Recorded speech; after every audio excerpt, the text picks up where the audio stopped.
فَإِنْ عُثِرَ عَلَى أَنَّهُمَا اسْتَحَقَّا إِثْمًا فَآخَرَانِ يَقُومَانِ مَقَامَهُمَا مِنَ الَّذِينَ اسْتَحَقَّ عَلَيْهِمُ الْأَوْلَيَانِ فيقسمان بالله لشهادتنا أحق من شهادتهما وما اعتدينا إنا إذا لمن الظالمين۔ پھر بعد میں اگر یہ پتہ چلے کہ انہوں نے جھوٹ بول کر اپنے اوپر گناہ کا بوجھ اٹھا لیا ہے تو ان لوگوں میں سے 2 آدمی ان کی جگہ گواہی کے لیے کھڑے ہو جائیں جن کے خلاف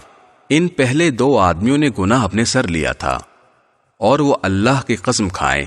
کہ ہماری گواہی ان پہلے 2 آدمیوں کی گواہی کے مقابلے میں زیادہ سچی ہے، اور ہم نے اس گواہی میں کوئی زیادتی نہیں کی ہے، ورنہ ہم ظالموں میں شمار ہوں گے۔ ذلك أدنى أن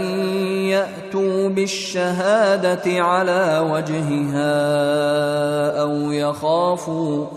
أو يخافوا أن ترد أيمان بعد أيمانهم واتقوا الله واسمعوا والله لا يهدي القوم الفاسقين۔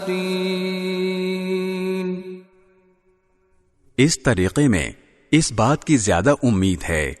کہ لوگ شروع ہی میں ٹھیک ٹھیک گواہی دیں، یا اس بات سے ڈریں کہ جھوٹی گواہی کی صورت میں ان کی قسموں کے بعد لوٹا کر دوسری قسمیں لی جائیں گی جو ہماری تردید کر دیں گی، اور اللہ سے ڈرو اور جو کچھ اس کی طرف سے کہا گیا ہے اسے قبول کرنے کی نیت سے سنو، اللہ